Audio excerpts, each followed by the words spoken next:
All right, what is up, ladies and gentlemen of YouTube? Austin and China coming at you live. Originally, this live stream was going to be on a bunch of other people's channels, but there was a snafu. Let's call it a snafu, and it's just on my channel. So we're gonna wait and let everyone come in first. Let's see. Actually, you know what? I'm going to go ahead and add them in right about now. Okay, so first up, we've got kind of our leader, the guy who had the idea for this particular live stream. His name is Simon. He's based in Nanjing, and he wanted to talk about, speaking Chinese and learning Chinese in China. So let's add Simon into the mix. Hey guys, hey Austin, how you doing? Yeah, pretty good, man. All right, so that's just one. And then next up, we've got Lawrence, who is another Chengdu guy. He's made a couple videos here in Chengdu, and he's got, well, we'll let him speak for it later. But there he is. There's Lawrence. And then hi, I'm Lawrence. Hey, Lawrence. Hi, Simon. And then last but not least, we've got Angelo. Some of you might know Angelo. He's living up in Dongbei and makes YouTube videos quite regularly. So there he is. What's up, everybody? All right. Cool. Hey, Angelo. Hey. All right. Good. So everyone is in. All right. We got a comment from SSK. They're saying hello. So yeah, let's go ahead and get started. I'm gonna hand it over to Simon, and we'll get going. Thanks everyone for joining, and thanks to Austin for helping us with some of the technical stuff. So in this live stream, we're talking about Chinese life in China and how it's different for foreigners who speak Chinese and can connect to China in a deeper sense. And also about learning Chinese and the whole dynamics about what Chinese language brings to life in China. Okay, so just to give you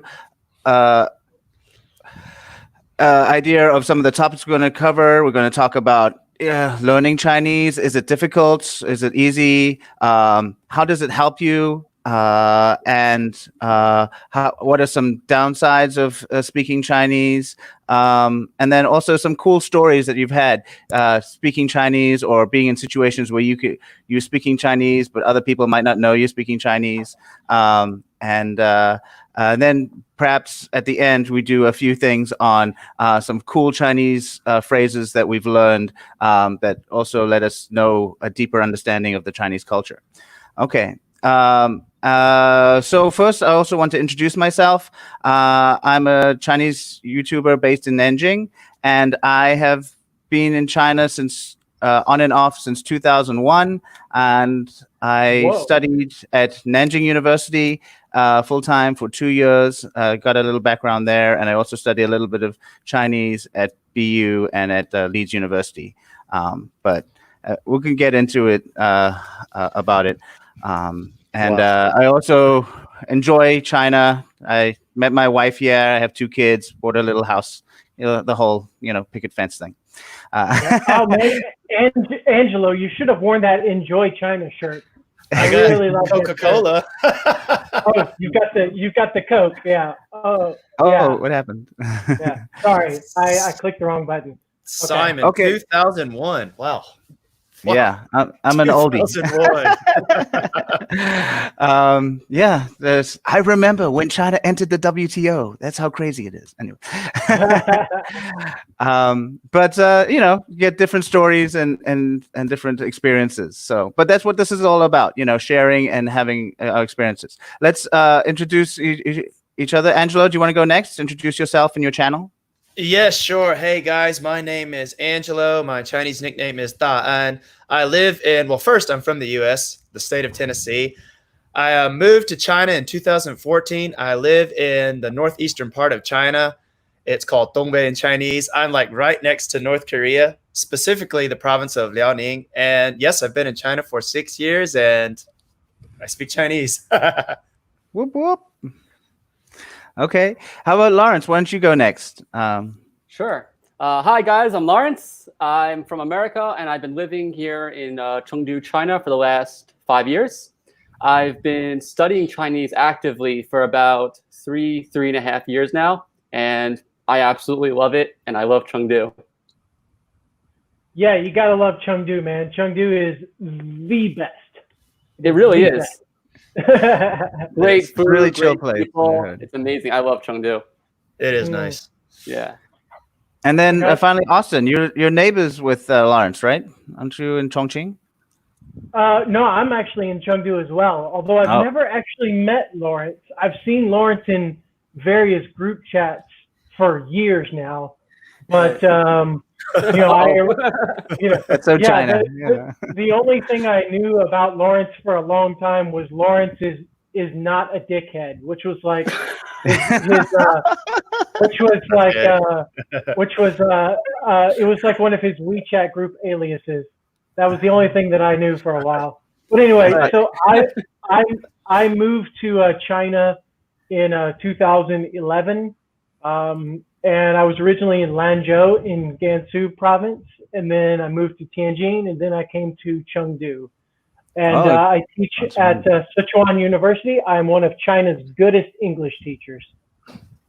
Goodest. Mm. Goodest.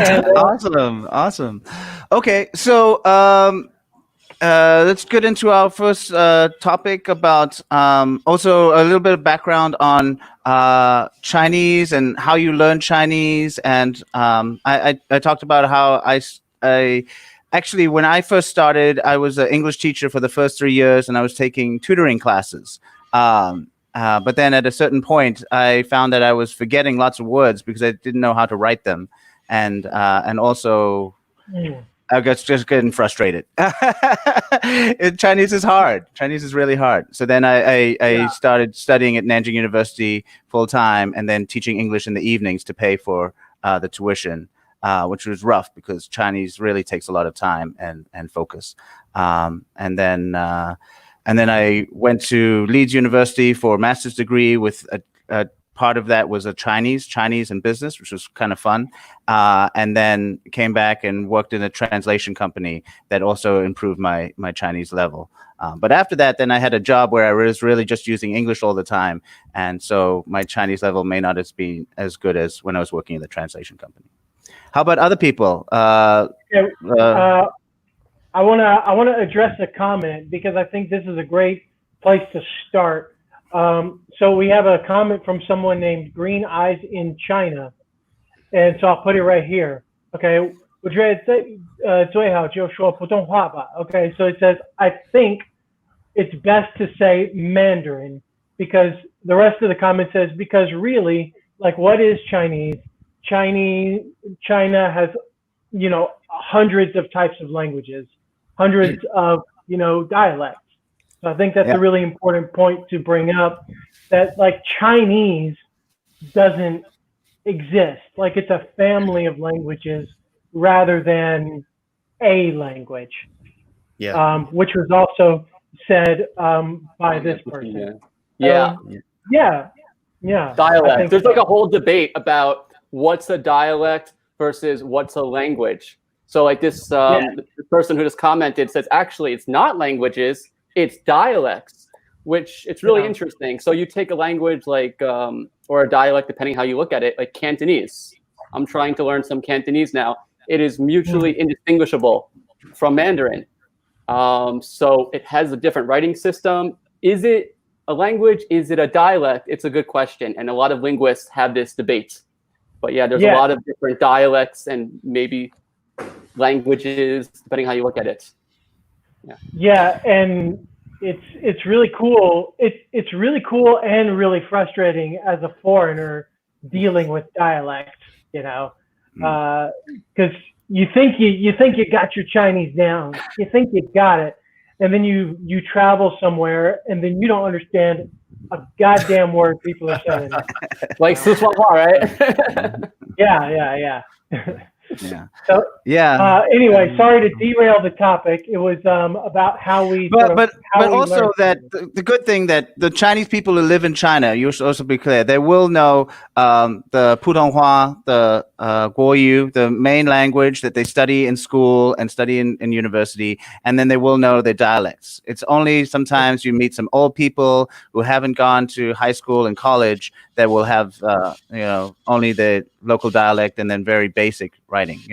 So sometimes when I speak with my mother-in-law, she reverts to the Nanjinghua, which I'm lucky. Right. Nanjing dialect is very close to the mainland dialect, so it's very easy to understand each other. They just mix up the N's and the L's all the time, but nothing big. Okay. So when let's, so when we talk about Chinese, generally we're talking about the Putonghua, because everybody has that common language, and then in addition to that, they'll have the dialects of where they live, right? yes, exactly. So yeah, that's the whole thing. It's something that definitely I think should be addressed kind of up front. Is that Chinese is it's not a great term because there are all these debates. But yeah, let's get back into how we learned Mandarin. Okay, let's do Mandarin. Or I know Angelo doesn't speak a load of Mandarin, but like how we learned let's say our language. So let's start with Angelo then. Okay, so I have a very, very, very heavy Northeastern accent when I speak Mandarin, or I'd call it Northeastern Mandarin. And if you watch any of my videos, it's very evident. But how I learned this here, and I have never, ever, ever, ever had a formal Chinese class. I guess that is why I speak. I have more of a dialect when I speak, and not really standard Mandarin. But it is said by most Chinese people, and they do agree, that the Northeastern dialect is very close to standard Mandarin. There is a lot of R, there is a lot of this and that, but I didn't have any formal classes, not one in the entire 6 years. I studied on my own through a variety of excellent programs. And if you've seen some of my videos, I just love to go out and talk to Chinese people. In my opinion, speaking Chinese to the Chinese people is probably the best part about living in China. It's just so fun. It's a big boost to your ego, and it feels great. So over the 6 years, just talking, using self-study programs, and that's basically it. And immersing myself in in shows, and I watch a lot of videos on Bilibili, the Chinese version of YouTube, and that's how I learned. Just getting out there and self-study programs.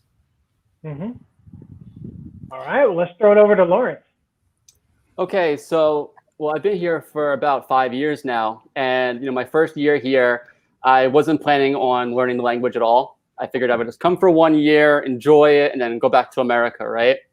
But I ended up staying around for a second year, and by my second year here, I was like, okay, I'm still struggling with like basic things that a toddler could do, like order food at a restaurant, stuff like that, and it was kind of embarrassing, actually, that I couldn't do some very basic tasks. I need someone to hold my hand and take me with them. And I said, you know what? I'm an adult. I'm going to buckle down and do this. I'm not the only person to learn a foreign language as an adult.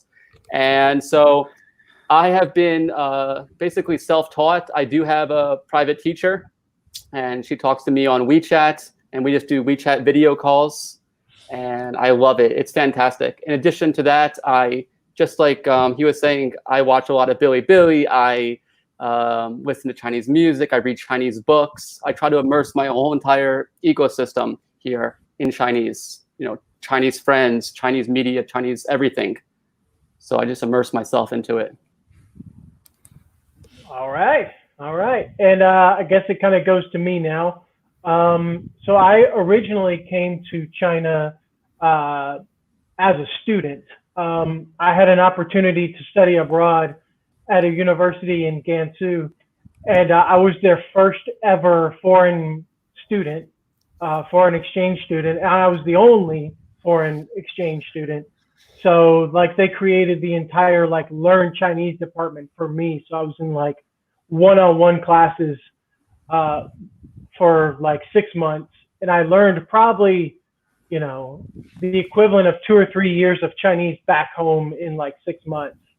and that was sort of the foundation of everything. And then after that semester, like I graduated and then just kind of self-taught, kind of like you guys. And yeah, social media is a huge help when it comes to learning Chinese. That was how I learned a lot of my reading and like, the slang and all of that kind of stuff. And yeah, now I don't learn too much. Like I don't sit down and read a lot of books or anything like that, but I go out and I talk to people, and I'm married to a Chinese lady. So, I talk with the in-laws and things like that. So, yeah.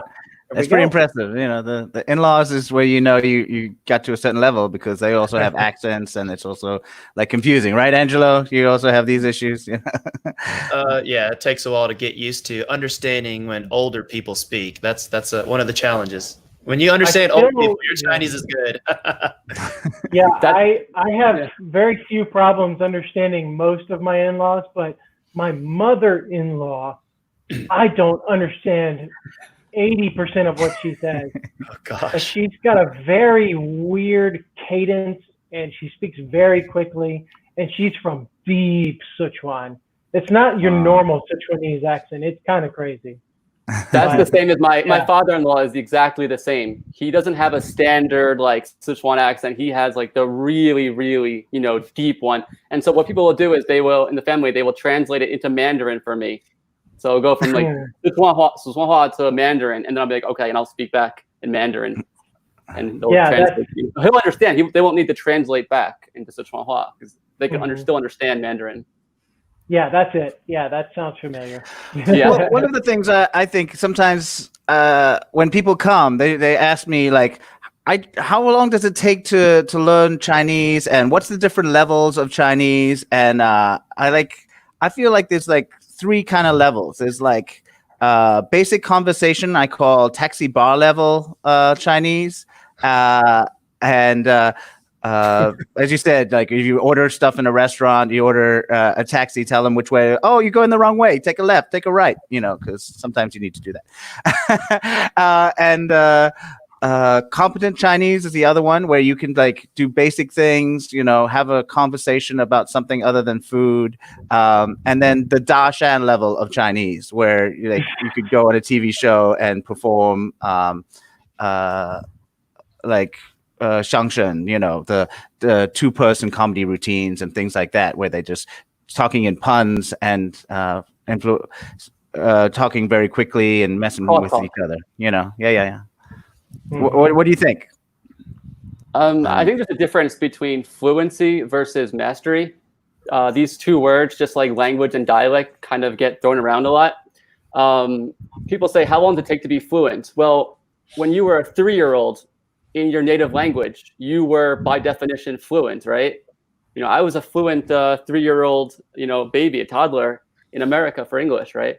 So mastery is usually something that experts will say takes about 10,000 hours to achieve. There's a debate on that too, but there's a difference between fluency and mastery. I think that's important to bring up. Yeah, absolutely. I think so. Like, how about how long did it take you guys to get into that zone where you kind of can go out and do basic daily life stuff and feel comfortable, like without being shy, without kind of stumbling over your words, just to go out and say, just order like some food, like that level 1? How long did it take you to get there? About a year. Yeah, I think like 6 months to a year, 8 months or so at least. I would say 6 months. I would say 6 months. Yeah, maybe I agree. Yeah. So we're talking like the basic stuff. Like you don't actually know all the characters. You just know, like boy bathroom, girl bathroom, and like what is spicy, what's not spicy, certain things where you get in trouble if you don't know it. But yeah, I think 6 months, maybe 8 months, if you work at it. This is with a tutor, with being intensive, right? Not just osmosis, because Chinese is not It's not going to be like Spanish or something where you watch enough TV, you'll pick up half of the words. You know, it just won't happen. I'm telling you, it won't happen. Totally. I think you said it perfectly. It's not like an English speaker learning Spanish or French. It's a totally different ballpark. You have tones, you have characters, unfamiliar concepts. And SSSK asked if it's difficult to learn Chinese from America. I think it's hard for any native English speaker. Would you guys agree with that? Yeah. Yeah, it's a whole different switch in your brain. You've got to really flip a switch. We could probably get into this later, but you do have a certain like a separate personality, like a Chinese personality, the Chinese brain and a Chinese logic. And it takes a long time to figure that out. And especially figuring out the tones, like the way that my throat feels when I speak Chinese is totally different. The way that I adjust things in my throat's totally, like it takes a while to figure that out. And if you're not in China constantly practicing, it's pretty tough. But I think it's kind of like, it's like a bucket of water, right? When you first get a few drops of water in your bucket, the bucket being your mind, you're like, oh my God, I can speak a few words. I can, order food. I can ask where the bathroom is. And you feel so excited. And then you add more drops into this bucket and you're like, I could drink out of this bucket. I can use this bucket to make friends, do some simple tasks. Then you keep adding these drops. I mean, the drops could be an hour of study. It could be a day of study, and then after a while, you don't even notice it's accumulating, but it is accumulating. And then the beautiful thing is you get like halfway through this bucket filled with water and you get this like, boom, this breakthrough where all of a sudden you're like, wow, I'm actually able to really communicate in Chinese and do everything in Chinese. And it's a wonderful feeling. You get further and further along in this bucket and the water adds up. You can use that water to drink. You can use that water to, farm, just a little bit of a metaphor for how you can use that knowledge. So back to that question that person asked about, can you learn Chinese in the U.S.? I believe that you can, and here's why. So when I was in the U.S., I learned Spanish, and I learned it very well. That's because I worked around a Spanish community. I was in it. I was engaged in it, along with my active study, and I was around them all the time. It felt almost like, and I live in the South, and there's a lot of Mexican people. It felt like I was almost in Mexico. I mean, that was all I was hearing was Spanish. They were making food and eating this. And I wanted to learn. I was so motivated to learn because they were all around me speaking, and I immersed myself into it. And in the U.S., especially in, like, for example, New York City, if you look at some videos on YouTube, especially Xiaoma's, and you see him in those communities, it looks like you're in China. It looks just like you're somewhere in China. There are Chinese people everywhere. You see Chinese language. I believe if you were like him and you were in that community all the time, constantly, you could probably learn Chinese in America in in the community. Depends on the community. I like this one. I'm in China. So true. So true. I want to say, it was more on the mastery. If once you get to the, 6 months taxi level Chinese, then the jump to the next one, I feel takes a long time. I had a quote someone told me when I was studying. It's studying Chinese is like a 5-year lesson in patience. At the end of 5 years, you still don't know Chinese, but you do know patience, Yeah. Because it can take a while. And I've also found people get jaded about China because they get so frustrated learning Chinese that if you are here, so much you can do that you don't have to have the Chinese language for. But it does open doors. It does make it so very interesting if you put the time in and get to it. Yeah, absolutely. All right. Okay. So, Lawrence, did you also say want to talk about if Chinese is difficult, or did you handle that? Oh yeah, I was trying to use my water bucket analogy for how much time you want to spend. Thanks. It wasn't from mine. I actually got it from somebody else. But I think it all depends on how you allocate your time, right? So everybody here, it doesn't matter, everyone, Bill Gates, Warren Buffett, everybody has the same amount of time in their life. Elon Musk can run multiple companies. It all depends how you use your time, right? So if you put yourself in a Chinese environment, Well, what does that mean? It means, who you're speaking with, what you're doing for entertainment, what you're reading, etc., how you spend your time. If you can squeeze out your time to be most efficient for a Chinese environment, you can really go relatively quickly from that first, like you said, Simon, I believe the taxi cab level to, getting to that deeper, that deeper understanding. It's all about how you allocate your time, I believe, regardless of where you live. Yes. Yeah. And like, I feel so grateful for for my experience learning Chinese, because it just put me through boot camp, like these one-on-one classes for college credit. So like I couldn't mess around. I couldn't not study because I knew that I had to. So I studied. I would wake up at 6 a.m. every day. I would study until class at 8, be in class until like 4 o'clock, and then study from 4 o'clock until about midnight. And I was like studying 6 a.m. to midnight, 6 days a week. And I did that for about 4 months. Wow. And then I figured out little shortcuts, like little hacks, and like the ways that I could personally study, like my learning styles. And like, I wish I still had the book. It's in my wife's hometown, but like you can see my progress that I've annotated the book. Like I would write the pinyin above this, and then I started writing the little tone markers, and you can see it kind of gradually go away to where I could like read it, because my teachers just gave me a book for China. It was like a HSK like 4.5 or HSK 5 level. Wow, that's kind of hard to start. That's all really hard to in start. Chinese, all in Chinese, like no pinyin, no nothing. Wow. And they just said, here, read that. We're doing chapter 1 on Monday, and it's Friday. Like, mother, okay, all right. Like, so just like the time, like Lawrence said, all of that is to like totally agree with what Lawrence said. It's all about your time, 100%.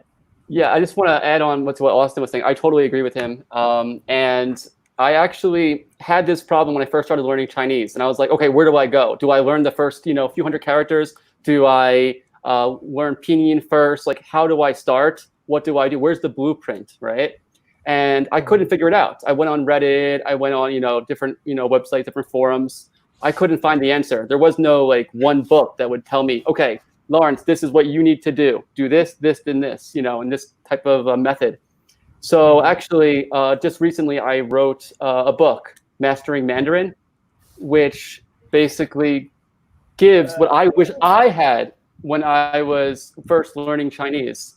It gives you this roadmap to like, it's not going to teach you the language per se. It's going to teach you how to teach yourself the language, how you need to study, like Austin did. I did the same stuff, 12-hour study sessions and stuff like that. And it's something that I wish I had when I was just starting out, or even in like the beginner intermediate phase. Oh yeah, that's it. Thank you. Nice. Yeah, no problem. Thanks for the plug. I also want to extend on Lawrence, because having really good materials and having a good way of studying is also very important. Before I came to China in 2001, I had 1 semester of Chinese, and then I was spending all my time studying Chinese for that one class that I didn't need to graduate, so I dropped it, which was good. So I had some sanity in my last semester. But that Chinese book was published in the 1980s. So they had all this communist slang that was crazy. It was this green Chinese practical reader. And they'd have things like, Comrade Bianca, let's go to the communal dining hall and have some meals together. It's like, you humble me with your praise, oh wise one. Oh, you humble me. No, you. And so I came here, and not only did people just laugh when I say comrade all the time, I was like, comrade, hello. They were just like, who are you? Nobody says comrade. And then later, because I was in Suzhou, which is next to Shanghai and it's a bit more open, that Tongzhi also means gay guy. So then sometimes when I talk to people would give me an extra big smile. They'd be like, what's up? And then later someone told me, and I was like, oh my God, what am I doing? So having good books and up-to-date books is very important. And then on the style, I think, Austin, that's really impressive that you did that intensive stuff. But I found that when I went back and I learned the radicals of characters. So when you see a character, there's different ways of memorizing it. You can memorize it as, 10 slashes, or you can memorize it as 3 parts of the word. Like you have the character hao, which is with the nu zipong and zi. So the woman and child, and that's good. And so that family is the epitome of goodness in China. So that's why Hao is made up of woman and child. If you have a woman in your life and a child in your life, everything's good. That's right. Is that your favorite word? Your favorite word? I like this comment. Favorite Chinese word. Ooh. Or you can say phrase as well. Like that's a good one. I actually have one that came to mind. Okay, go ahead, Angelo. And I'm sure it's pronounced differently from where you guys live, but it's play. So war, and I use that a lot in China, and it's a very versatile word because the way you use it, it can mean many things, not just play. But here in the Northeast, it's used a lot to mean many things, and I like the way it sounds. But the R sound, we say it up here, we say war. So I like that word, war. Play. Okay, yeah, I'm writing it out. Yeah. I believe you guys say one, right? In Sichuan, they add the end. They don't. I add the R. It just sounds better. Oh yeah, the R. War. I like the way it sounds. War. Sounds better. Yeah. I hate the R sound. I don't add R to anything. I absolutely hate the R. Yeah, I don't do that. I like it a little bit. Depends on the word. I hate when they overdo it. When they overdo it, it drives me crazy. It's extremely overdone here in the Northeast. Everything ends with R. It's a basic thing. Like Yeah. So here, if I can describe it in the best way possible, if the Chinese here, if you take a Chinese person and fill his mouth with marbles and let him speak, that's what it sounds like here in the Northeast. That's right. Yeah. People from Beijing are the worst. Yeah, I can't stand the Beijing accent because that's the perfect analogy. It's like you filled someone's mouth with marbles. I love Beijing. No such thing It's like a pirate. It's not that bad. It's like a pirate. War, war, war.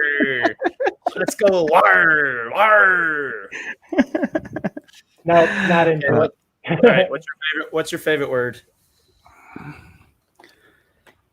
I'm still thinking. All right. So I'll give Audrey, mine. I thought of some like phrases. If you want me to share my screen, I can talk about some of my funny things. It's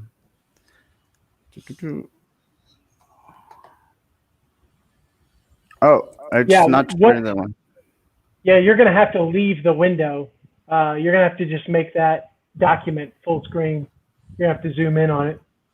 Okay, let's try. So you won't be able to see yourself, but just trust that you're still. Okay. Yeah, just make that full screen. Okay. Let's see. No. Okay. Okay. So can you see this? Yes. Okay. So mostly. A little bit. Make it full screen. Hit F5. F5.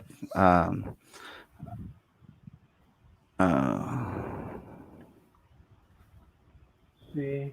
This one? Do you see this here? My body is not my own. That one? Yeah. Yeah, I can see it. Yeah, it's a bit small, but yeah, we can see it. Okay.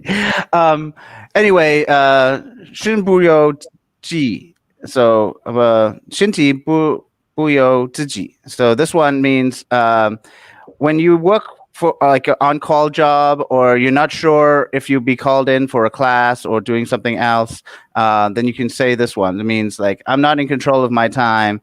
I can't promise now that I'll be able to go out to lunch with you or do something else because I can't. My boss might call me anytime to do something.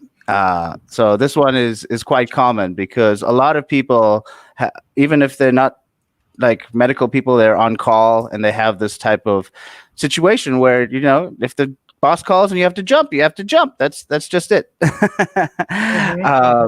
And then there's also funny ones like in China when they have like chicken soup, they have they put the whole chicken in the soup, and it's lo tang ji, you know. So it's like, I'm wet like a chicken in a soup. I just find it really funny, and they use it all the time, you know. And then no seeing, no leaving. You know, it's like, I'll wait for you here until you arrive. 我不见不散, something like that. Yeah. And the last one, 杀鸡给猴看. So kill the chickens for the to scare the monkeys, or for the monkeys to see it, so then they won't act up. You know, this is also very common that you make examples sometimes. You know, in the classroom, if the kid's naughty, you know, punish the first person really harshly, then everyone else will be afraid of you. Ha ha! So that's right. So I like to kill the chicken to scare the monkeys. That one's nice. Yeah, for sure. Okay. Yeah, I think my favorite at the moment, like, you know, it changes a lot, but my favorite at the moment is it's very, very Sichuan, but I think it might apply to other places. It's just ma shang, ma sang, ma sang, ma sang. Soon. It's just like I mentioned this in that collab that me and Angelo and a few others did. It's just like, because it literally means like on the horse, right? So it means like it should be done quickly, or something's going to happen very soon. But they use it in a way that it's like, just hold on a minute. Like, it doesn't matter. Just calm down. Like, you know, if we are one at a time, like, like, waiter. I'm coming. God, I'm ready. Yeah. We actually we have our own word for that here in the Northeast. You can say ma shang, but there's an actual dialectal word here, a Dongbei word for that. It's called ma liu. He's in the building. Ma liu. Okay. Huh. Yeah, that's a new one. Yep. My favorite word is actually a 成语, and it's 见怪不怪. And I love it. 见怪不怪. They're all fourth tone, which is really interesting. And also it has like different meanings. Yeah, that is interesting. Yeah, and it's like if you see something very strange, it could be like a very peculiar thing you see outside or whatever. You're just like, all right, don't pay any attention to that or whatever. You know, it is what it is. 见怪不怪. Okay, don't worry about it. But it can also mean something like you're so numb and so used to it, kind of like if you're in like New York City, right? And you see some weird stuff going on. So you could just be like, 我已经见怪不怪了. You know, it's just like, it doesn't faze me anymore. I'm so numb to it. It's whatever, you know? So it has like this dual meaning, and I think it's really apt and awesome for an expat living here in China. I like that phrase. You know what, Austin? You made a video like a long time ago. I want to say like 7 years ago. And I learned that phrase from a website you shared on one of your YouTube channels, the Pop-Up Chinese. Oh, right. You shared that a long time ago. I can't remember how long that ago that was, but that's where I learned that phrase from, Pop-Up Chinese. That's an excellent resource, by the way. Yeah, that's from the Lanzhou days. Yeah, that's wow. old video. Yeah. Holy crap. So Lawrence, I noticed when you speak Chinese, you speak really fast. I always speak fast, no matter which language I'm speaking in. I can say it slower, so it's 见怪不怪. It's a little bit slower. That's here in like the Northeast, I speak very fast. So if I said it, it'd be like 见怪不怪. You're like 见怪不怪. Oh yeah, I'm a little bit. We speak really slow here. I had too much coffee today. Yeah, nice. Yeah, your way you say it sounds more natural. I'm just trying to emphasize the tones. You know, like as foreigners, a lot of foreigners have like tone problems. So when I'm trying to teach it to a foreigner or something, I go heavy on those tones. Oh, yeah. Kind of like habit. But if you're just saying it to like a Chinese person, of course, 见怪不怪了, you know. 已经真怪不怪了. Just really, you don't got to go so crazy, but try to emphasize the tones for the audience.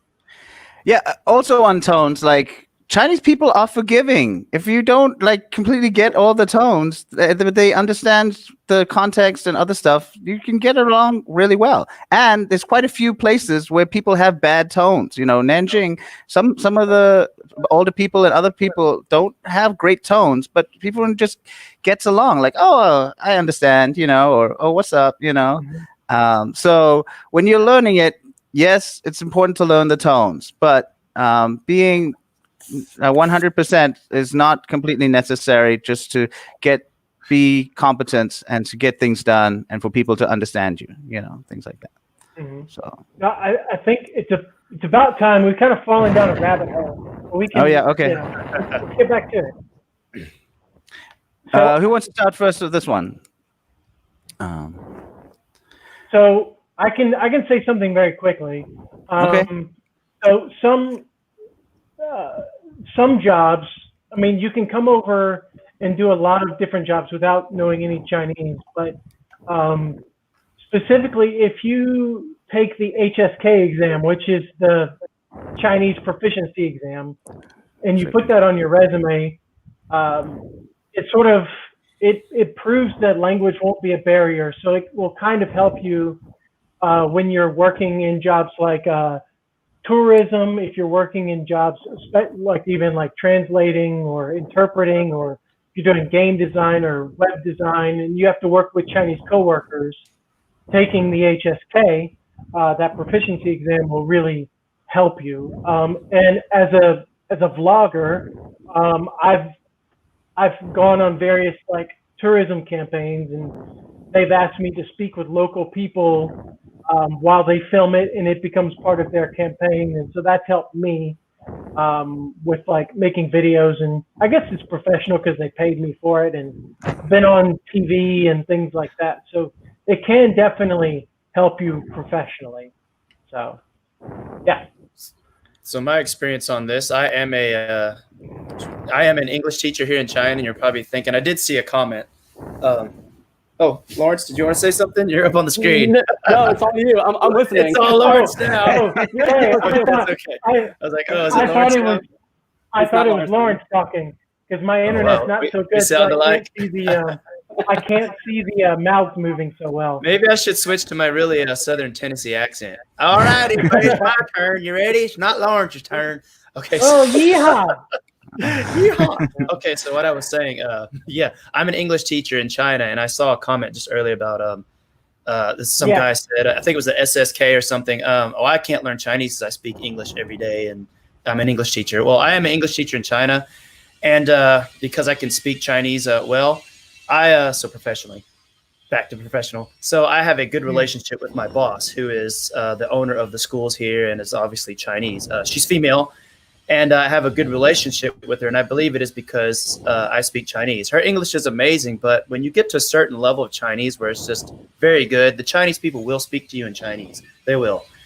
And I have a good relationship with her, and I feel like it has helped a lot professionally because I can suggest things, I can get things done quicker. This can happen, that can happen, and I just feel like the relationship between me and her is very good. Also with my coworkers who are Chinese, are Chinese. They're like the assistant teacher, but they also all talk to me in Chinese. And during lunchtime or any scenario, I go and sit down with them. We talk, and it just makes the atmosphere in my job so much better when we can talk like that. When I can have that because they do speak English very well, obviously, but they're Chinese and they like to speak their native language. And that, I feel like that has helped me professionally to enjoy my job more because I speak Chinese with them. And it says here in general too, how does speaking help? Definitely helps in everyday life. I mean, you can be very dependent. You don't have to, you can be very independent. You don't have to depend on other people. And as an American, I don't like to feel like I owe somebody something. I hate that feeling. So if someone wants to borrow money from me, like if it's not a lot, I'll be like, here, just take it. You don't owe me anything. I'm your friend. I'll help you out. So I like to be independent. I don't want to depend on anybody because I have an ego. I'll just say it. I have an ego and I don't want to like damage it, and you know what I'm trying to say. Yeah. So I just love Yeah. the independence, and so that's how it helps me. I feel like it helps me in like general life. I can go and do things on my own and not bother other people or feel like I owe them something. I also have an ego. Okay, so recently I was just paid to do like an advertisement for a summer camp, and I was speaking in Chinese to the parents. So I mean that was an example of using Chinese professionally. I've given speeches in Chinese. I get to hold a piece of paper, so it's much easier. But yeah, there's plenty of opportunities. If you're a foreigner and you can speak some decent Chinese, the sky's the limit for you. You can go on TV shows. I was in a TV show about a month and a half ago on Chengdu Plus, yeah. And I was watching myself on TV, which I mean would never happen if I was just, in America speaking English, right? So there are so many. Right. It's amazing, and I've seen Austin, do amazing stuff, speaking Chinese really well. So there is a lot of opportunities for you. The one thing, actually, I have a different situation than what you said, because a lot of Chinese people, when they speak, they want to practice their English, right? So even though they know you can speak Chinese, they still want to have like time for them to practice their English. So it's kind of like a constant battle, like at least here in Chengdu. I don't know if that's the same for other people, but it's like a back and forth of like, which language to take. Yeah, I want to ask you, Lawrence. So do you ever get into those, or any of you guys, do you ever get into those language battles where you're with a Chinese person, most likely a stranger, you're speaking Chinese at them full force, but they just keep speaking English to you? Does anybody ever just give up and revert to either Chinese or English? Like, do you guys give up and go to English? Or do they give up and go to Chinese? I don't give up either. I always win. Big egos. I make one exception. Like if their English is like 100% amazing, like native speaking English, if they're like a native English speaker, totally perfect, okay, I'll concede. If they're like just leaps and bounds ahead of me, all right, fine, you win, we'll do English. But the majority of the time, I will have this like, just like this kind of match. And I will do whatever I can to revert it back to Chinese. If that means speaking very quickly in English, so be it. Whatever it takes. Yeah. My first year was in China was in Suzhou, and then I visited Shanghai and I visited Nanjing, and Shanghai was crazy because also it was WTO time, 2001, 2002, and at that time, like everybody wanted to practice English, and it doesn't matter how good your Chinese was, they would be like, let's go back to English, and they'd have bad English, really bad, but they were like, oh, we have to speak this because we're in WTO and we have to like get better and get better and better. And now like Shanghai is very many places are bilingual, and like there's a large percentage, maybe like 30-40% have very good English skills. And so if you want to study Chinese and go outside of your campus and speak Chinese, I would say don't go to Shanghai. Even Beijing was better. I went to Beijing and people were like, "Oh, you speak Chinese? That's funny. Okay, let's speak Chinese or something." And it would be more polite about it, even if they could speak English as well. But I feel that was key. Yeah, that's an interesting point. There are different cities. Like I think if you want to come to China to have a language experience, then there are definitely better places to go. Like for example, Shanghai would be an awful place to go because everyone speaks English. Or going to somewhere like Wenzhou would be a horrible place to go to learn Mandarin because their dialect is completely different. Or like I would say, you need to go to a third tier city, somewhere like way off the beaten path. Like Angelo's in Fushun, yeah. And I moved to Lanzhou, and even the head of the English department didn't speak English, and like nobody outside the campus that I was at spoke English, and I'm sure basically no one in Fushun speaks English. So you need to, if you want to have a language experience in China, you need to be pretty careful in your choices. Yeah. Hey, I have some other photograph things I could try and share. I'm doing it with a just a viewer. Is that better? So this was that's a perfect. poster Yeah. on my door today, and sometimes you get these things, and this one's about COVID. So it's Oh yeah, so yeah. check the temperature, show your codes, 健码, 那个戴口罩, wear a face mask, 通风, have an aerated area, wash your hands, and 隔距离, practice social distancing. So if you speak Chinese and they put this up, then that helps. And then the second one, also there was something else. Is it going to work? I don't know. This one here. So in Nanjing, they also put up these cool murals with different art and stuff like that. And this one's about the morality of freedom and equality, 自由平等, freedom and equality and stuff like that. And it's really cool if you go walking and see stuff, and you can get like little captions and stuff like that.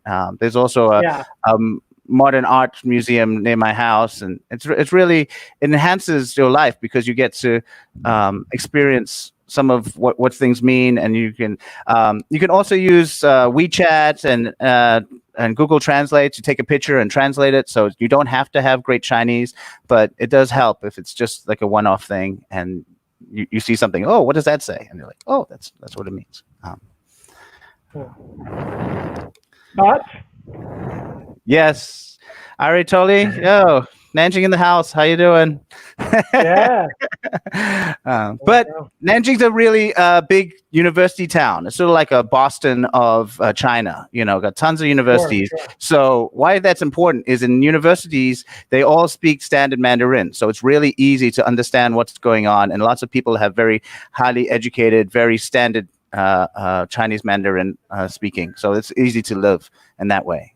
And I really like Nanjing, lots of parks, and it's underrated second-tier city.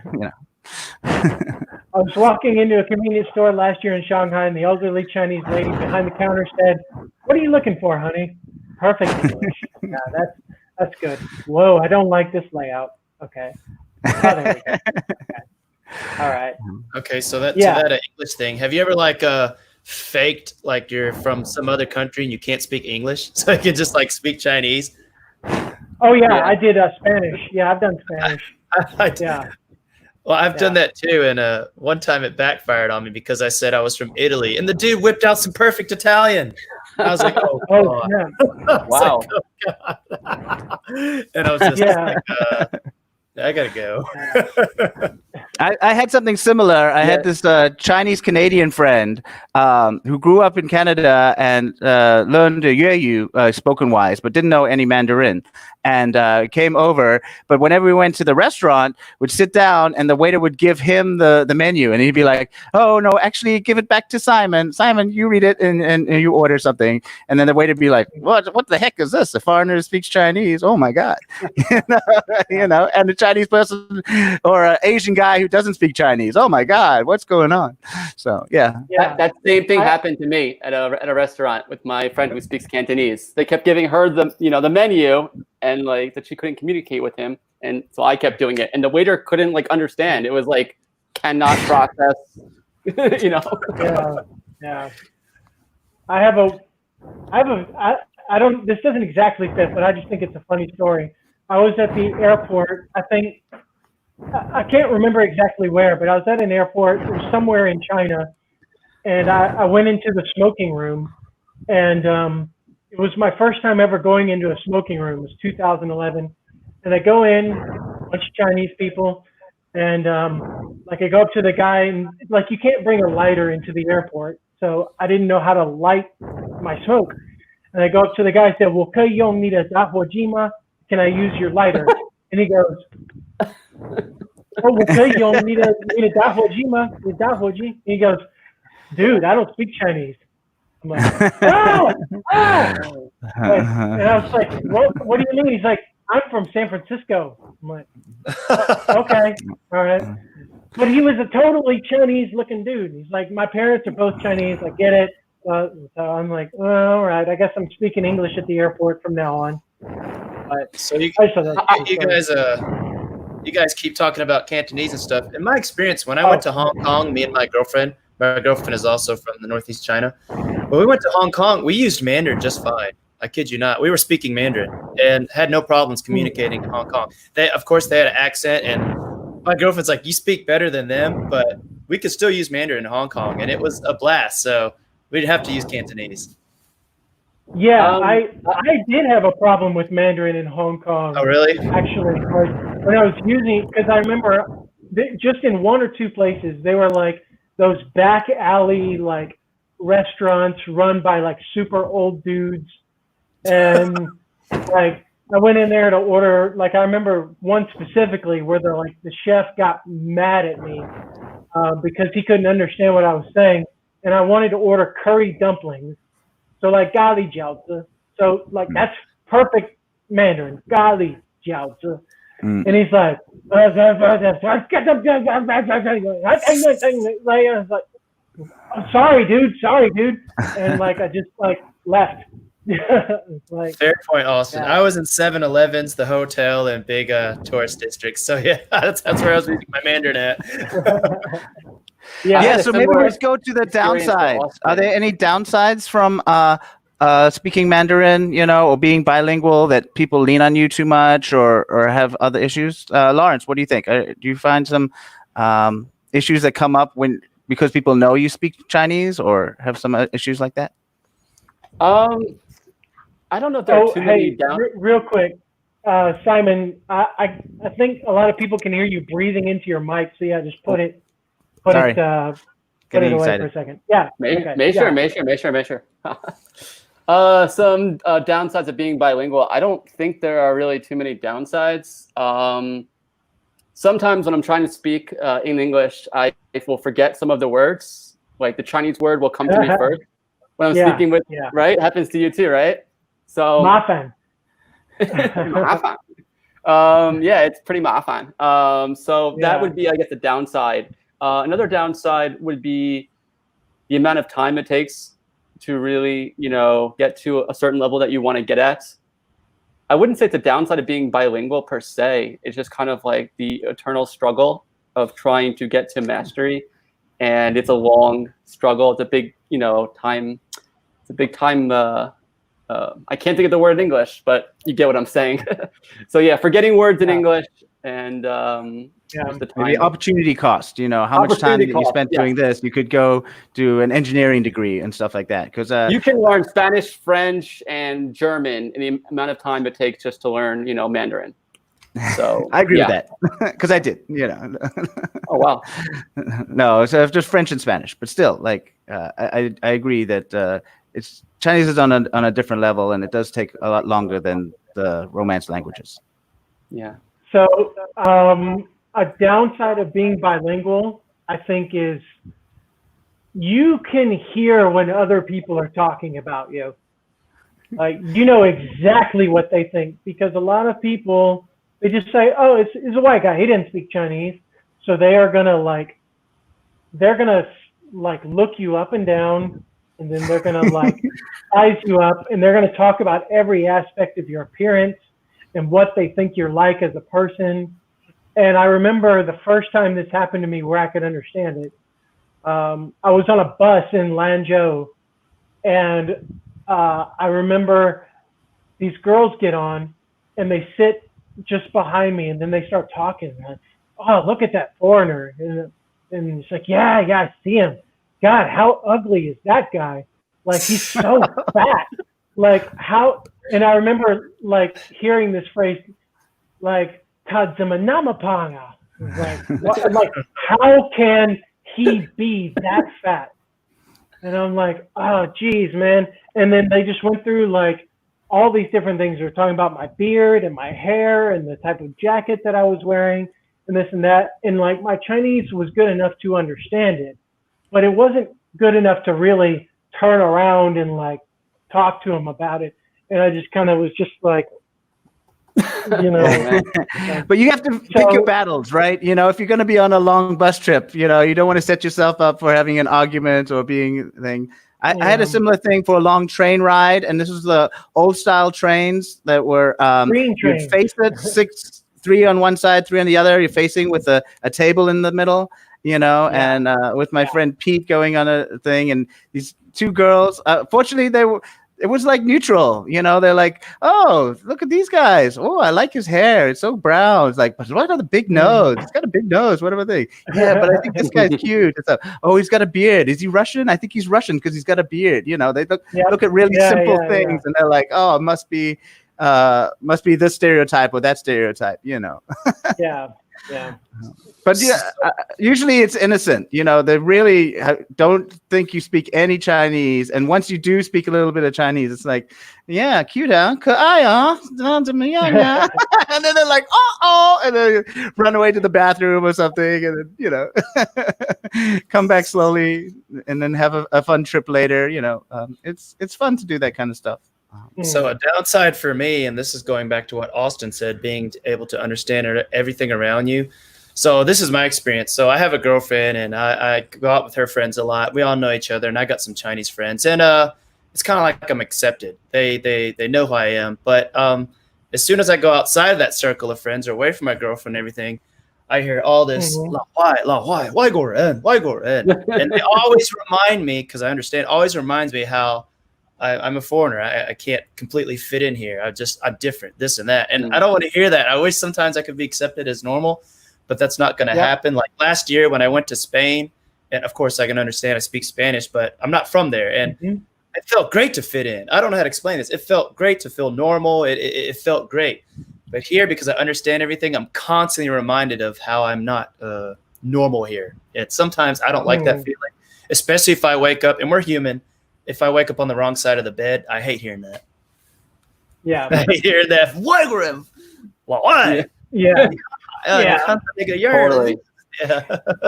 It has benefits and it has disadvantages. I mean, it is annoying to have like people point at you, which is happening less and less, at least here in Chengdu.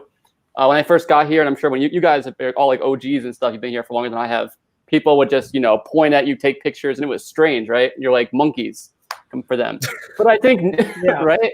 I mean, it is what it is. But I think it also gives you a lot of benefits. They cut you a lot of slack if you make a mistake or something. So I think there are pros and cons. It does drive me crazy when people keep pointing out I'm a foreigner and I just want to blend in.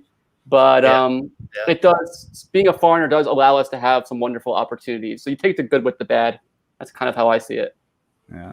Yeah, that's changed. Before, like, you'd be stopped for going through a red light on your electric bike or something, and then like this is like 10 years ago. Maybe you could pretend like, oh, I don't speak Chinese. Oh, did I go through a red light? Oh, what's going on? Blah, blah, and they let you off. Now they don't let you off. They're just like, okay, look, I have a WeChat translator.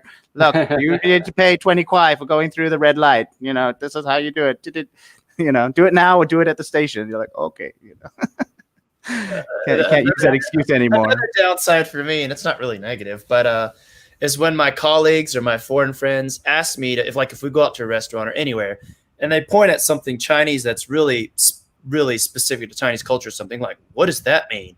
And I'm trying to think how I can translate this and tell them what this is, but I have no idea. It's like I have to think of a paragraph to translate like 2 or 3 ideas or characters to them in Chinese, and the same thing in Chinese, like for example, my students, they're young, and they're like, teacher, how do you say Beijing in English? How do you say Shanghai in English? How do you say Fushun? Or older Chinese, just giving you an example, how do you say this in English? And I'm like, I have to think like I just said of like an entire paragraph just to tell them the idea of just like a few words. Have any of you guys ever done translation work where you had to go from one person to the other? Interpretation is called, I believe. I've done it like not professionally, just for fun. It is exhausting. Austin, have you done that?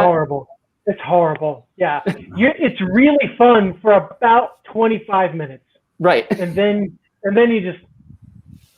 Especially when it's super Lars, are you talking about simultaneous with the headphones and then the earpieces that they wear and then the people speaking and then you go 20 minutes that simultaneous? Or are you talking of consecutive? Because I had I worked for the translation company for like a year and a half, and part of that I taught people how to do the consecutive translation. They call it whisper translation, where one person speaks, you write it down, and then you translate to them. They speak, then you write it down, and then you speak to them. And especially if you have time and thing, and the big thing about that is you don't actually have to know all the technical terms, because most of the time they're like, oh, this is too long, this is too expensive, this is too cheap, and they repeat several things, even if you don't know what were some of the things, like agricultural barn for animals is in Chinese, but you can say the other things around,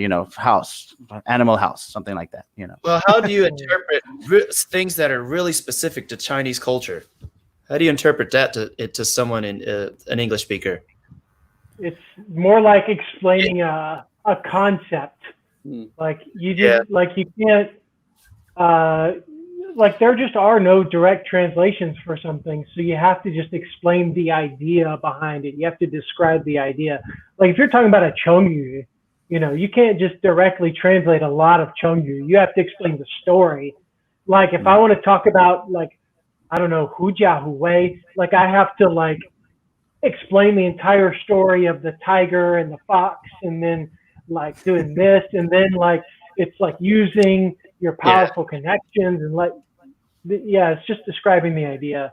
You have to take like a word and turn it into a definition for English speakers. Like I was telling my mother's like, today for Dragon Festival we ate zongzi. She's like, what's that?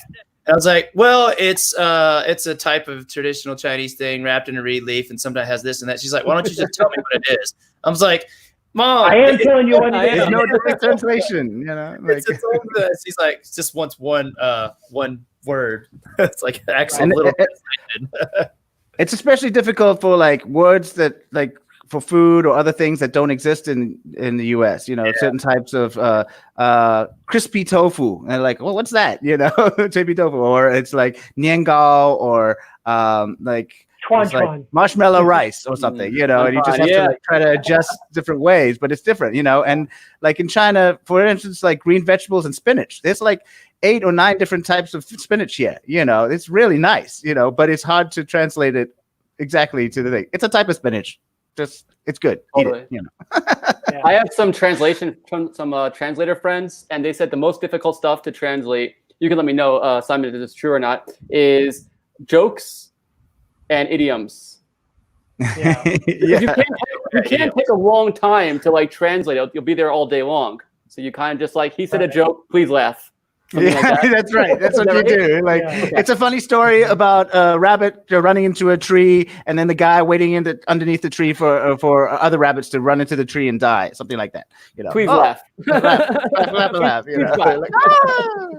And vice versa for the Chinese. Sometimes U.S. people or other people will use like a reference to like history or something, and it's just like when Lincoln said this union must be is stronger as a whole or something. It's like he said something about Lincoln, just clap or something. Yeah, exactly. So what about this question, Simon? You're saying you were doing translation stuff. Did you have to go through all those studies, or? No, I did have the option after I did my master's in business and Chinese. I did have an option to do like interpretation program, and then it would feed into the EU. So if you do get to a high level of Chinese, this is an option, because EU also they translate everything into English, and then they translate from English out to the other languages. So if you have like a mother tongue English person who speaks Chinese, then that's very good for translating into English. It's much easier to translate into your mother tongue language than into your second language. 100%. And also the main part of my work was proofreading, and it was a big company that did a lot of contracts and patents and things like that. So sometimes I'd have to go learn about like stove gas tops and washing machines to get some like background vocabulary, but it was generally checking other people's translations and then talking about certain things. Occasionally they gave me like speeches from leaders of Chinese companies, and they would like in Chinese speeches they like stress one word or one theme over and over again, and sometimes it was really, really a bad word or something, like what was something like ignorance, blah blah blah, but it was saying just what they meant to say was like perseverance or something, like struggling, not just not knowing about stuff. I was like, you may want to change this word, blah blah blah. Like, okay. But yeah, it was a lot of, also I did some on the job training at the company, and yeah, and I did have a lot of training in Chinese before I took it. But for translation, oftentimes they like to have people who have another skill, like the software programming or engineering, and then have like medium level of Chinese, so that they understand what they're talking about first, and then they can express it. So for the only thing about translation is you don't get to talk to people, and it's time consuming, and it's not very well paid. If you can get the interpretation gigs and get a regular business on that can be very well paid, but the hours are not consistent, and it can be difficult. So yeah, my main thing was like translation. You're at a computer translating all the time, and you're not talking with people. I'm a people person, and so that's why I changed the job. Not that it was a bad job. Yeah. Speaking of talking to people, let's get on to this one. Okay. So as a perspective or experience of China before you could speak Chinese and after Chinese, like how has that changed, or did it change? So what about you guys? Lawrence, how about you go first? What do you think? I'm trying to think about this one. All right, the perspective, experience of China. Yeah. So to learn the language, it's kind of like to learn the culture, right? So the more Chinese I learn, just the more I start to understand maybe how some people think.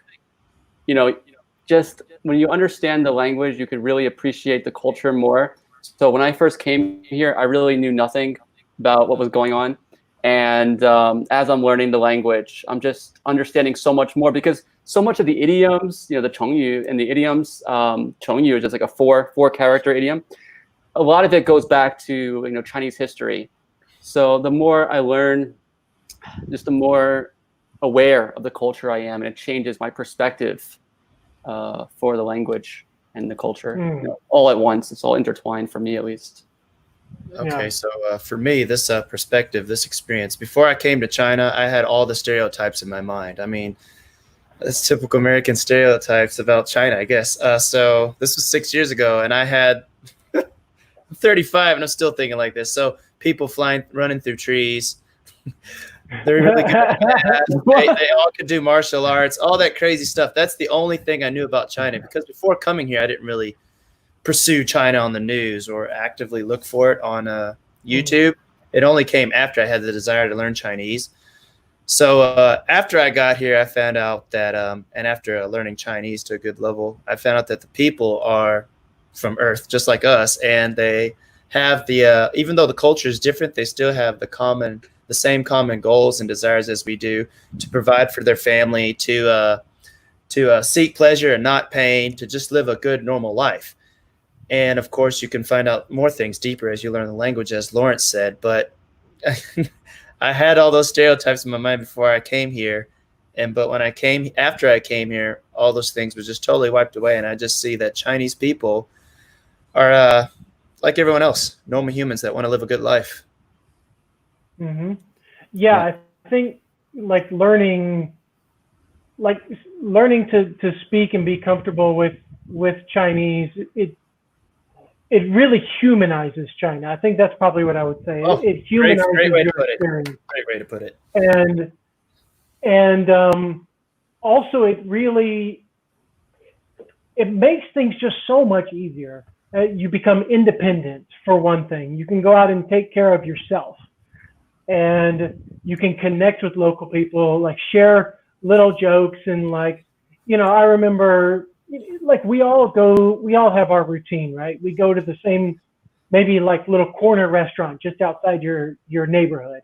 You go there and you have little chit chats with the boss, and just make these little friends. And and your independence, and it just like there are all these small things that kind of come together, and it completely shifts your experience. Like especially when you first come, China's a really difficult place to get used to. Yes. I think so anyway. Like when you first arrive, all of the language is totally different. Like there's like the culture is totally different. There's your daily experience dealing with like bureaucracy and transactions is different. Everything's so different. But then like when you start learning more and more of the language, then like Lawrence said, you kind of figure out the culture behind it, and then you kind of tune into the logic behind the way everything is done, and then it just makes everything so much better. And like, I don't know if you've noticed this, but I've noticed that the people who come to China and tend to like hate living in China, and the people who leave tend to not speak any Chinese. Yeah. Like the people who really like China are the people who speak Chinese because they get it. And the people who don't like China don't speak Chinese. Totally. I agree. Yeah. Yes, I mean, yes. it's crossover, but yeah, you're generally right. Also, Austin, I like to strengthen the independent idea. You know, like the first year in Suzhou, we'd go up. We lived in like the suburb of Suzhou, so it wasn't like built up, and so there were no English signs. And you'd be like, "Let's go see if we can find a restaurant." What shop is this? Oh, it's a tailor. Oh, it's a gadget shop. Oh, it's a restaurant. Yeah. Okay, let's go in here and do a restaurant. Like literally, you would not know what a shop was until you were right in front of a window looking into it. Yeah, you know? that's right. That's what it was like the first time we were there. And now, like, we can use an app to search for stuff, and I it feels like after I think it was like the third year of studying, I had one thing where I was calling the movie theater to ask if it was the original version of Troy speaking or was it a dubbed version, and then I was able to do that, and I was like, yeah, oh man, I can ask about movies on the phone. It's unbelievable. And even just recently, like I've started doing therapy, like psychotherapy in Chinese, you know, because all the English speaking people are in Shanghai. And this is really helpful. You know, it's stressful, and if you have two kids, it's also stressful. So I encourage people don't think badly about psychotherapy. They're very useful, and you can find qualified people in China to help you with these types of things.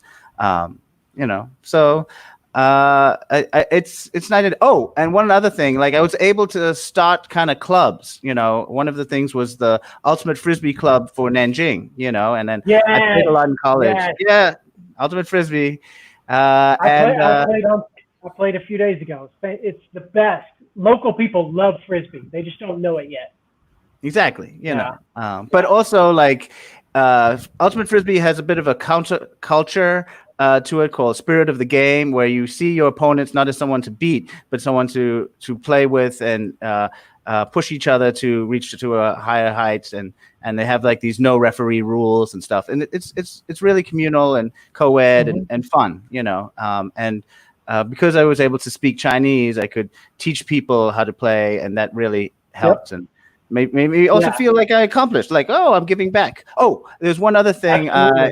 I was part of a Rotary Club. It's just like raise money, do charity events to raise money for causes. But in China, we have to be really low key, and they don't allow us to publicize it because it's a foreign organization. Anyway, but we went to this migrant school, and at the beginning, we were like, we want to build you a library. And then school guy, all in Chinese, was saying, we don't need a library. Come look. We have this nice big building, nice big library built by the government, but we missing some books. Can you bring us some books? Can you bring some cultural events, like teach us some things about the West? And we're like, okay, we can do that. So we raised money for books, and then like toothbrushes, and then like played baseball with them, and it was much smoother because we didn't have the language barrier. You know, they still could have helped them, still could have done stuff, but we probably would have built them a second library, and they would have been like, what do we need two libraries for? You know, no books. So stuff like that is really helpful. You know. There we go. Okay, so here's an interesting question. I don't know. I don't know what I think about this question. Any thoughts? Can you forget Chinese once you've learned it? I mean, decay happens naturally with anything that you learn, right? It doesn't matter what it is. So just keep practicing I think you can forget some of it if over time you don't speak it. But I do believe, and because this happened with me with Spanish, if you haven't spoken for a while and you feel like you've forgotten it and you get back into that, say you were out of China for a year and then you come back, you'll pick it up quickly. You'll pick it up very fast. It'll come back really fast because I feel like it's still in your mind somewhere. And I feel like what you know, you don't forget. And I just think that if after time passes, you get back into it, you'll pick it back up. But I think you can forget some of it, or you just can't bring it back out naturally again. Yeah, I agree with Angelo that especially when I was studying at the university, like I could write like paragraphs in Chinese and things like that very easily. And now like the writing the characters just straight off, I have difficulty. I have to type the pronunciation and then pick the codes and type. So my typing has improved a lot. And then also my French was at a high level before I came to China. And then in the summers, I would go back to France and then it would come back. I would forgotten a whole lot, but after like a week of watching French TV or interacting with French people, it would come back very quickly. So I do agree with you that it comes back.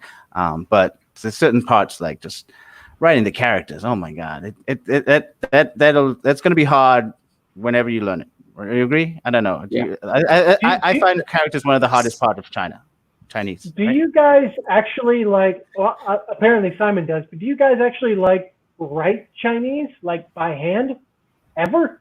Yeah. I don't. You I don't? don't write my name. No, it's all. How do you take notes?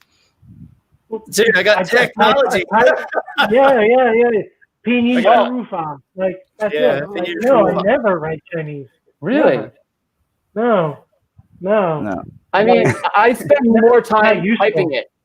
No, I agree. It's like a huge time grab to learn how to write. Like I'm not a fluent writer. Like I don't have, thousands and thousands of characters that I can just write by hand very neatly. I could do maybe about 500, 1,000, no problem.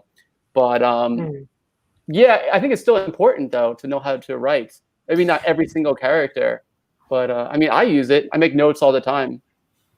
I've lost a lot of my know- handwriting ability. I mean, I can recognize, I can type, and that one. But I do agree that you lose it. And also Chinese people, a lot of older Chinese people, they forget how to write it, or they're like, oh, let me double check. Is it Renzapong or Muzapong or something? Like what is this?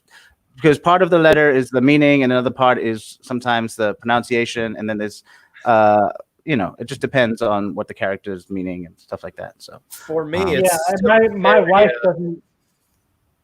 Sorry. I was just gonna say, for me now, still, it is very difficult for me to read handwritten Chinese. It's so Same. hard for me to read. Yeah.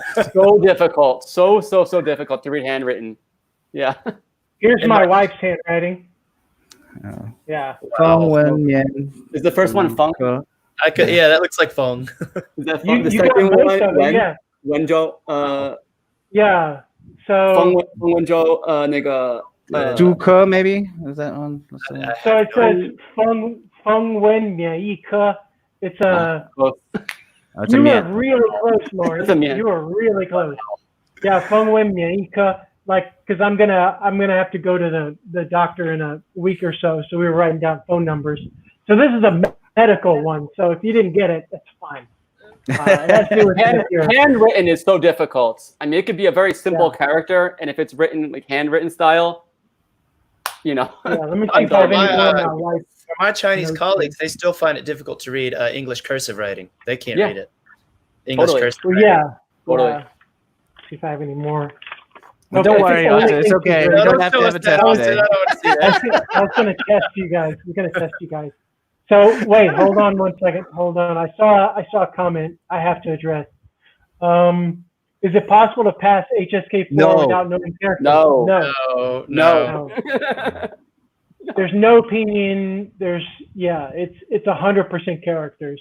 So you can't do that. HSK3 actually you need characters for.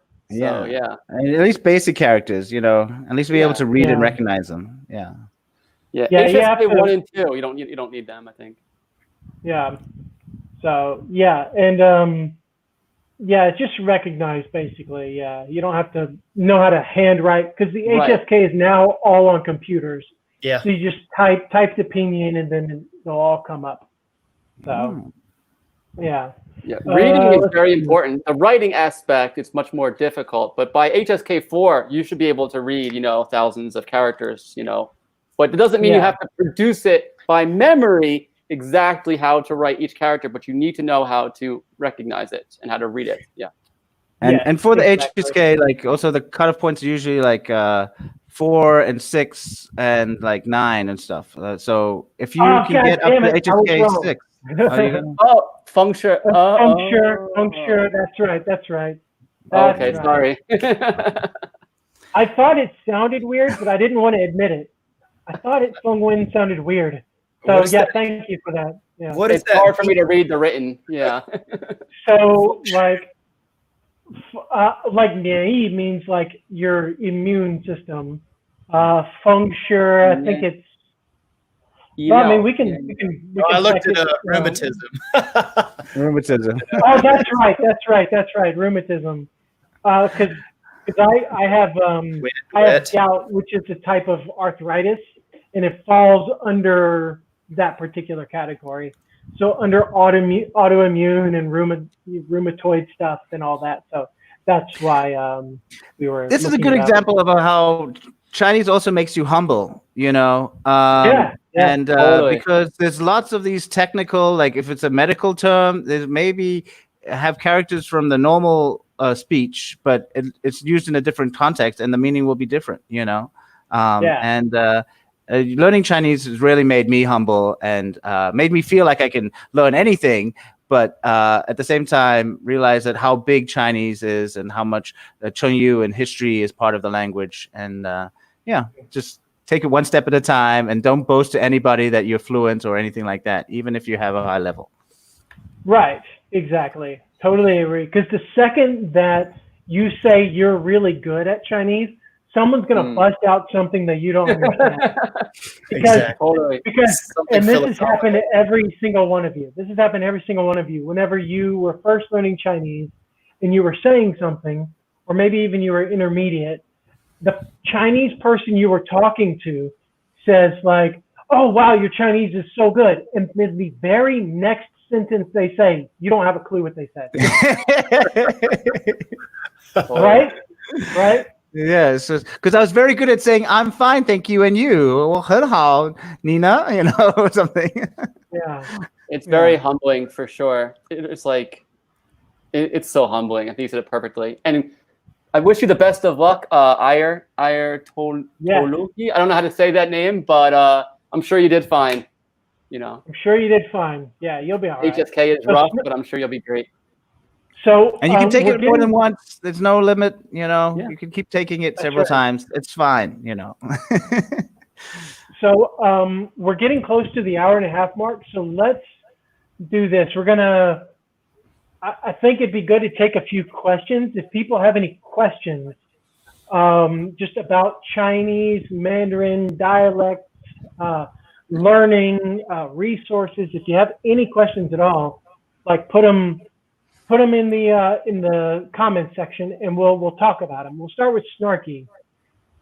So I have a Chinese. If I'm going to move to Hong Kong in a few years, should I adjust my focus on Cantonese or continue in Mandarin? Cantonese, totally. If you're going to Hong Kong, you know, either speak English or Cantonese, I would say in most settings. The last time I was in Hong Kong, I had a similar experience to Austin, where I was speaking Mandarin to the shopkeepers, and my wife was speaking Mandarin to the people, and they did not have a good reaction to that. So I would say either English or Cantonese. And I'm starting to learn some Cantonese now. It is a beautiful language, and I think you'd have so much fun with it. Really? It is.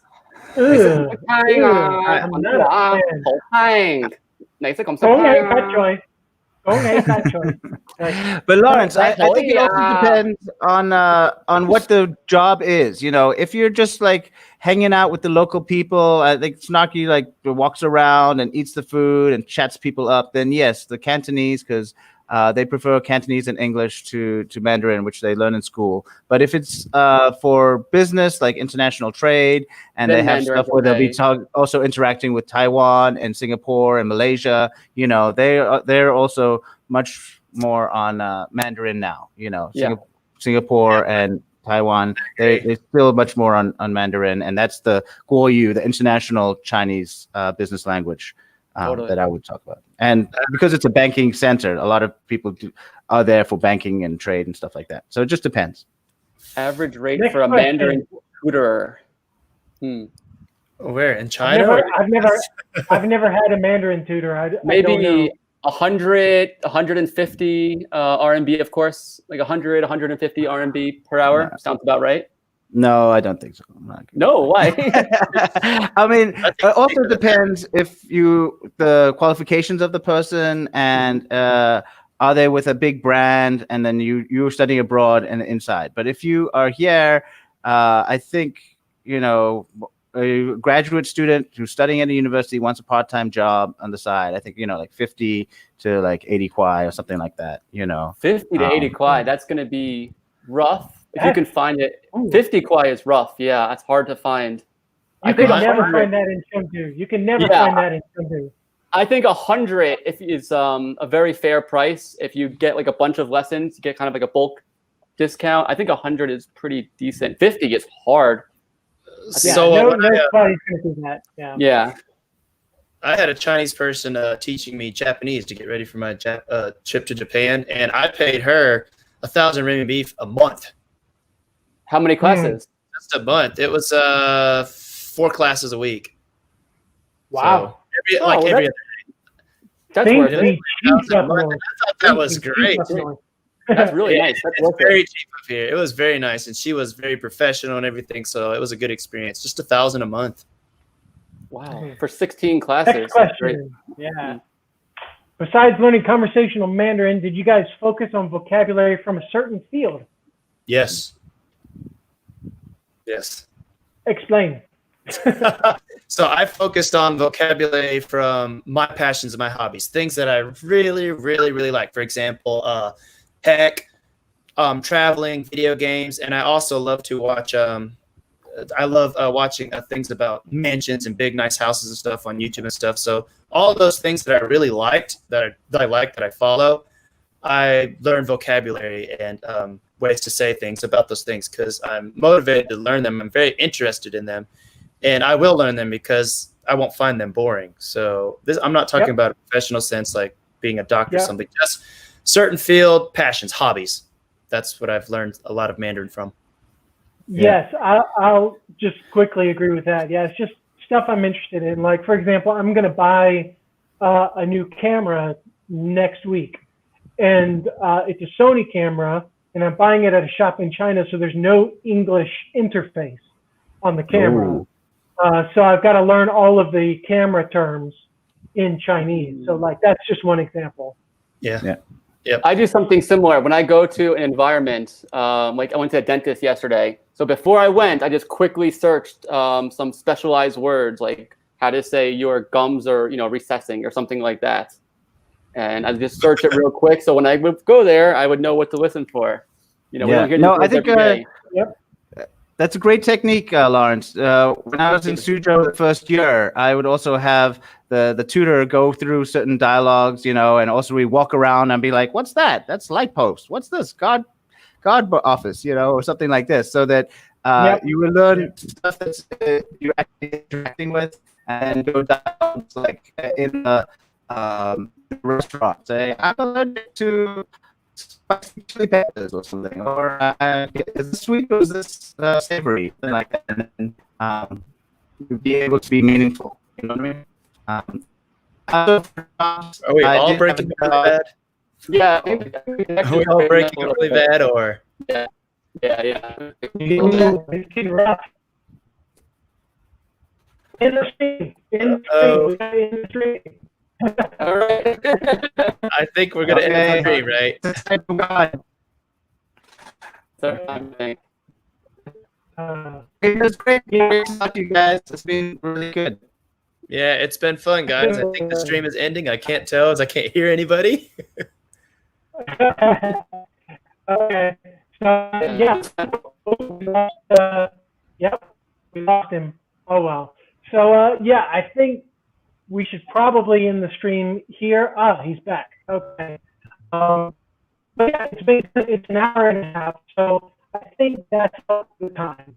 So thank you all for coming on. It's been great talking to you, and I'll make sure to put everyone's links in the channel or in the description and everything. And Lawrence is at Hi Lawrence with a Angelo is at Angelo.com. You can see, and James Simon China Challenge is his two names, so you can go there all of them like right now. And yeah, thank you guys again. Just in here, does anybody say anything? I can't say anything because I didn't hear much of what you just said, so I guess I'll just say, see you guys. Thanks. Okay. It was really All right, choppy. talk to Sorry. you All guys. right, see you guys. Thank you guys so Okay, much for all right. listening. Thank you. Bye. Take care. Bye-bye. Okay. Bye-bye.